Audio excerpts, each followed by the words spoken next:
Welcome back to Executive Summit. I'm your host, Chris Caputo, here with Michael Crane for the Q&A section. Are you ready? Hi, I guess so. Okay, let's get our first questioner down. Come on down, sir. Hello. Hi, how are you? How you doing? I'm Howard. Hi. Nice to meet you. Nice to meet you. Thank you. I've been to your tap room several times in Raytown, Okay, yeah. and it's a great place. Thank you. The thing that I've noticed that's different about yours than other people's is you've got other people's beers Yes, in your we do. tap room, and other Yes. people don't do that. So I was Right. wondering, what was your reasoning Well, to that's- showcase other people's beer? Absolutely. So for us, it's as much about the craft beer community and not just us. But there's two answers to that question. There are some laws in Kansas City that make it difficult.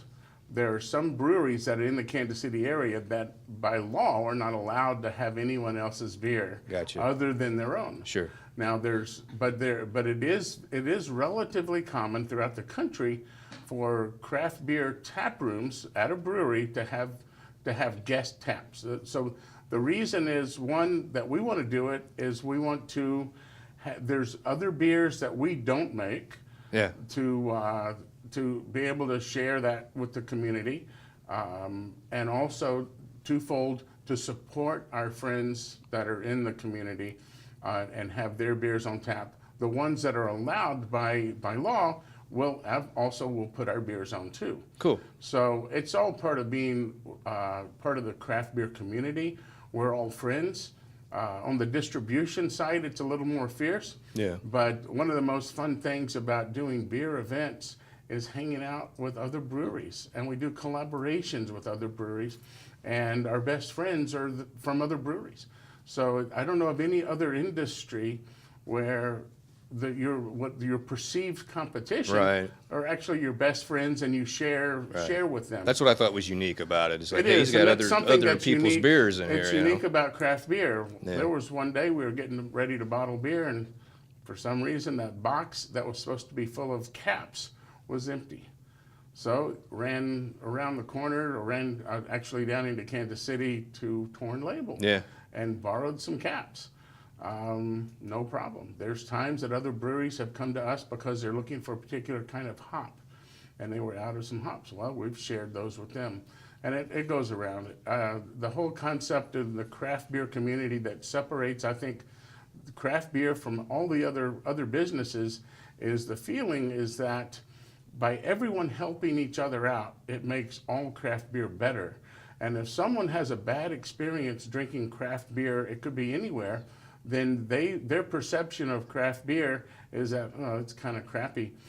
We don't want that. We want all of it to be good, and everybody makes their own beers. And we do what we do. Other people have other niches, but it's all about community and growing, and everyone being successful in part of it. So cool. That's kind of unique, and Yeah, it it's one is. of the things that makes it much easier to be passionate about. And having the ability, when we were planning the brewery, boy, it's a long answer, but when we were planning the brewery, we reached out to breweries around the country, and I was really looking forward to the day that we would be in a position to help someone else. And right after were almost finished building our brewery, another local brewery, Stockyards, was in the process of working on theirs using the same manufacturer of equipment.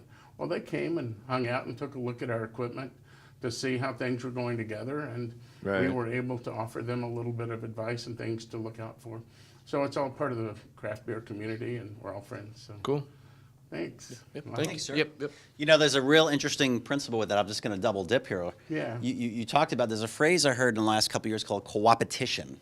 Oh, I've heard that. And let's say you're in the marketing industry, and Right. there's something that you're really, you can do a lot of things, but there's some things that people keep coming to you with as far as, so you're with the craft beers. Right. And there's some people have different tastes and different breweries, Right. but you're all promoting one another. Right. And you're helping each other out, especially with this millennial generation that is huge Oh, in the market it right is. now. They are all about this. It's Right. the old school of, I'm going to be number one, I'm going to crush you. Right. That is not a sustainable long-term business strategy Yeah.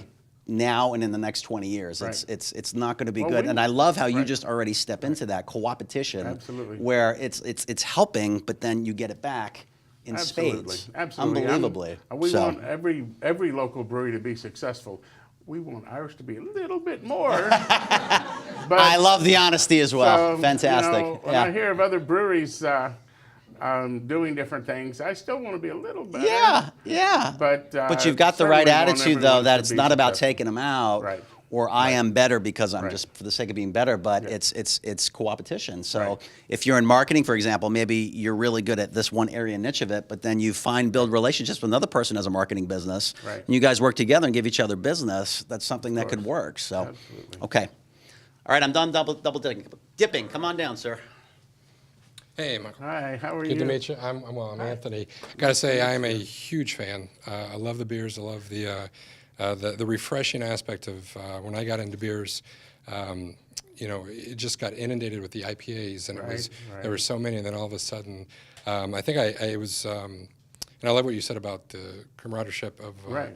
of like Kenny Gottschalk out in Defiance. Oh, yeah. And yeah, he's a good client of mine. Hayes. And out in Hayes, and Yeah. and the Radius Brewery guys. And Oh, I tried that's one great. of their pepper beers, and I got to say your Hatch. Oh, did you have some of that? Were you there? And I was hoping, yeah, I was there. And you Oh. know, just the fellowship through the festival Of the Lost Township. Oh, that was great. Just That great event next September, right? September, I think, is 15th. That's something I think all the credit goes to partner Chris Myers. Okay. He organized that. He got Awesome. 90 breweries Yeah. from all over the country to It come. was Along amazing. with, for people that don't drink that, there was several different coffee roasters there. Yeah. And several food trucks. It was a good time. And I do remember the day. So was great. It was a lot of fun. was. But no. Do you so remember the day? I do remember. All right. But no, I love the beat. I love to be able to share the experience Right. with other people who've never heard Yes. of your beat. Oh, yeah. Vice and to get them to try it, and it is like a wine. But I guess the question is, if you can share, Yeah, what can we sure. expect? You know, because I know distribution, everything is going to Oh, be yeah. on the expansion. It is. It's great. Well, actually, so if you'll notice, all of these are large format bottles. They're 750 milliliters. And what we've done until just recently Right. is we set up an assembly line to hand bottle. It takes 8 people all day long to bottle a batch of beer. And it was becoming more and more and more difficult to find people at the last minute that could do it. So we made a huge investment in a bottling line Nice. that enables it to be automated. A problem with the large format bottles, though, is people don't want to make a commitment to a beer this size Sure. if they don't have a group of people to share it with. So the whole industry is moving away from these large bottles into smaller format. So we're actually next week, our first release of a sour beer will be in bottles half this size. Excellent. And it'll be, of course, half the price, and it'll enable people to have one serving instead of 2 or 3. And then after the first of the year, our non-sour beers, which so many people don't realize that we make other Yeah. beers that aren't sour The beers. Farmhouse are good. The Yeah. Farmhouse Great. IPA, Trailsmith is a Saison. I have some samples of that today. Okay. From the first test bottling run. And also a porter called Omar. And it's a amazing porter. They've been draft only, but after the first of the year, those beers, along with a beer that's essentially, the style is California Common. It's 2-row malt and some German hops. Very simple beer. It's our salesman, Dan, likes to say it's a beer-flavored beer. Okay. It'll be called Ray, as in Raytown. William Yeah. Ray is what Raytown's named after. And we just confirmed that this morning in a meeting to call it that. And it will be a 12-ounce long neck 6-pack bottles. That's what's exciting. That is very exciting. It's real exciting. Well, I appreciate you. Seriously, No, I mean, thank you so I much. love just the complexity. you. And one quick, Sure. I obviously sort of understand Right. Crane, Right. the emblem, Right. your logo. I Right. mean, origami, is Well, that? so it's fun to talk about stories and tell Oh, stories okay. about how things happen, like the beat vice of my kids and stuff like that. In honesty, the logo that we came up with, actually, we had presented our concept to some designers. They came up with 5 totally different, unique designs, and it was one of those designs. Okay. And it seemed to make sense. Yeah. Something that Jason Lauk does is he coordinates the artists and for all of our labeling and all of our marketing materials. Some of it he creates himself, some of it he just coordinates and puts it all together. But people really praise our graphics that we do. They're very simple. Yeah, great. A lot of people are doing just wild, crazy, busy things, but we keep it simple and it's noticeable in the stores. We want people to buy our beer because it tastes good. Right. But if someone's not so sure and they happen to like the label, that's okay if they buy it because of that too. Yeah. Well, keep So, doing it. Don't ever thank stop. you. I'm a huge fan. So. Thank you so much. It's very kind. Thanks, sir. Hi, how are you? I'm good, I'm good. Hi. Tim Judy, home brewer myself. Oh, awesome. Getting ready to do a homebrew competition. Oh, really? Which one? I'm not positive yet. Okay. Just working on it. I want to know how you put a unique beer and choose the category for it to go Right. into. Well, that's one of the most important things in competition. Now, when I was home brewing, there were 23 categories. They've expanded that now. Yeah. And it's so difficult to choose a category. There was a beer that I had entered, and this is a real long answer, but there was a beer I entered in a competition, won a gold medal, got a 46 out of 50 by the president of the BJCP, the guy who started it all. He was the judge, and that was like really cool to get a 46 from this particular judge. Well, I thought, well, shoot, I want more medals. I'll enter that in another competition. Well, I had just gotten a new scroll mouse, and I was clicking, and you do all these things online. I accidentally scrolled and entered it in the wrong category. It got a 13. That's the lowest they'll allow a judge to go. Still the fantastic beer, wrong category. So what I would strongly suggest, there's half a dozen homebrew clubs in town now, and reach out to some other people. They will come to, and they will help you. Even though they may be entering the same darn competition, they will do the best they can to make sure that you enter the right category. And I'd be willing to help too, but there are a lot better people with better palates than I have that are master BJCP judges, and entering it in the right category makes it most. So reach out, and I'll let you know there's in Johnson County, there's a Johnson County Brewing Society. They meet at Brew Labs in Overland Park. In Lee Summit, there's a group called ZZ Hops. And in mid ZZ Hops, yeah, it's a great group. North of the river, there's the Missouri Mashers. And in Midtown, there's Kansas City Beer Meisters. So, but these all have members that have active people doing competitions, and they're so welcoming. So I would say, you don't have to join. I mean, that's $20 a year, which is pretty cheap. And then you go to meetings every month and you drink beer. Yeah. Oh, darn. That's, Wait, will I have to share my beer with Yes. them, though? that's okay. That's okay. Yeah. But I think the thing to do is just to get some other people's opinion that actually are beer judges. And all of these clubs have beer judges, and they have really, really good palates, and a lot of experience with it. And that's what I did. I mean, I had friends come over and help me with that. So, but you never know. You could enter, just like you could even enter the same beer in two different competitions and even in the right categories and get different opinions. Yeah. But that's a good way to get feedback too. I mean, if not everybody cares about getting better at brewing, they like the beer they make, they brew it because they want to drink it. But if you really want to get better and better, you get feedback.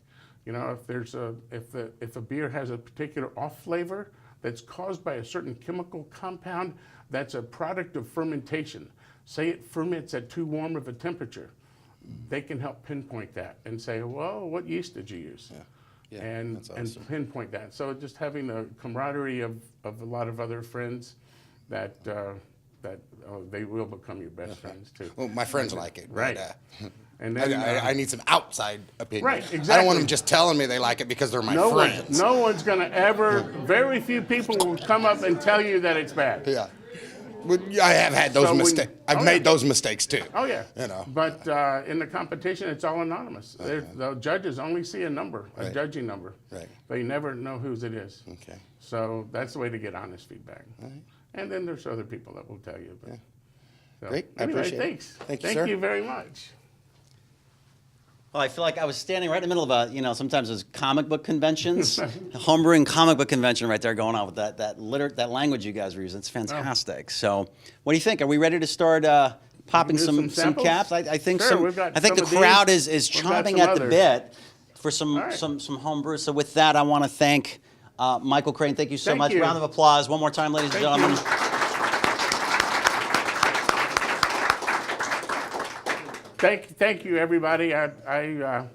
It's fun talking about brewery. It's fun talking about craft beer, and there's really nothing that can bring you. I guess the most joy is like having kids, but other than that, and they can also be a pain. I guess I've been lucky, but anyway, it's fun to be able to have passion about something, and nothing's more joyous than being able to share that passion, and through craft beer, that's really enabled me to do it. I get to do it every day. Every day I get to go out, and people